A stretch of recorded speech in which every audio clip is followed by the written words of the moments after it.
It's A wonderful life அப்படின்னு ஒரு படம் 1946 வந்த ஒரு அருமையான படம்.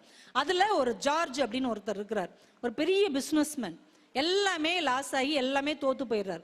இனிமே வாழ்றதுக்கு வழியே இல்லை அப்படின்னு ஒரு பாலத்து மேல ஏறி நின்று தற்கொலை பண்ண போறார். கீழே குதிச்சு செத்துடலான்னு நினைக்கும் போது வானத்துல அந்த வழியா ஒரு தேவதை போகுது. அதுக்கு ரொம்ப ஆச்சரியம், இந்த மனிதர்கள் சாகத்தானே போறாங்க, எப்படினாலும் ஒரு நாள் சாகத்தான் போறாங்க, ஆனா இவங்களாம் ஏன் சாவை தேடி போறாங்கன்னு அந்த தேவதைக்கு ரொம்ப ஆச்சரியம். சரி, இவனை வேணா நம்ம காப்பாத்திடுவோம் அப்படின்னு தேவதை அவனை காப்பாத்தி கூப்பிட்டு உட்கார வச்சு, ஏன்பா சாகணும்னு நினைக்கிற, வாழலாம்ல அப்படின்னு. இல்லைங்க, நான் பிறந்ததே வேஸ்ட்டுங்க, எனக்கு எதுவுமே செட் ஆகலை, எல்லாமே நஷ்டமாயிருச்சு, நான் வாழ்றதே வேஸ்ட், என்னால் யாருக்கும் பிரயோஜனம் கிடையாது. உண்மையை சொல்லட்டா, நான் பிறந்திருக்கவே கூடாது, நான் பிறந்திருக்கலாட்டி இந்த உலகமே நல்லா இருக்கும், எல்லாரும் உருப்பட்டு இருப்பாங்க, என் சொந்தக்காரங்களாம் நல்லா இருந்திருப்பாங்க, என் பொண்டாட்டி பிள்ளைகள்லாம் நல்லா இருந்திருக்கும், நான் பிறந்ததுனால எல்லாருக்குமே லாஸ்.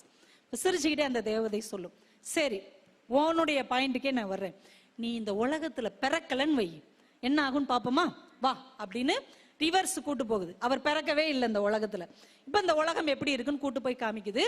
இவர் பிறக்கவே இல்லை, இவர் வீட்டுல இவர் தம்பியா ஒருத்தர் இருப்பார்ல, இவர் சின்ன பையனா இருக்கும்போது இவர் தம்பி ஒரு தடவை ஒரு பனி ஆத்துல விழுந்து சாக பார்ப்பார், இவர் ஓடி போய் அவரை காப்பாத்திருப்பார். இப்ப இவர் பிறக்கவே இல்லைல்ல, தம்பி செத்து போயிடுவான். இப்ப திருமணமாகி இவர் மனைவி இவரை தானே திருமணம் பண்ணியிருப்பாங்க, இப்ப இவரே இல்லைல்ல, வேற ஒருத்தரை கல்யாணம் பண்ணி அந்த ஒரு மோசமான மனுஷன் இந்த அம்மாவை அடிச்சு ரொம்ப பாடாப்படுத்தி பிச்சை எடுக்க விட்டுருவார். நல்ல நிலைமையில இருக்கிற மனைவி இவர் இல்லைன்னு உடனே என்ன ஆயிடுவாங்க, பிச்சைக்காரங்களா போயிடுவாங்க.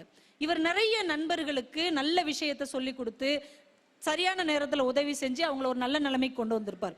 அவங்க எல்லாருமே வாழ்க்கையில ஒண்ணும் இல்லாம போயிருப்பாங்க.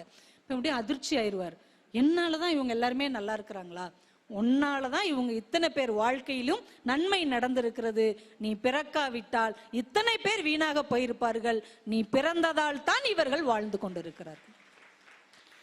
ஆச்சரியமாகி நான் நிச்சயமா நான் வாழ்றேன், இந்த வாழ்க்கையால் இத்தனை பேருக்கு பயன் இருக்கிறது என்றால் நான் வாழ்ந்தே தீர்வேன் என்று அவர் திரும்ப வீட்டுக்கு போவதாக அந்த திரைப்படம் முடியும். என்றால் நம்ம யாருமே இந்த உலகத்துக்கு பயன் இல்லாம வரல.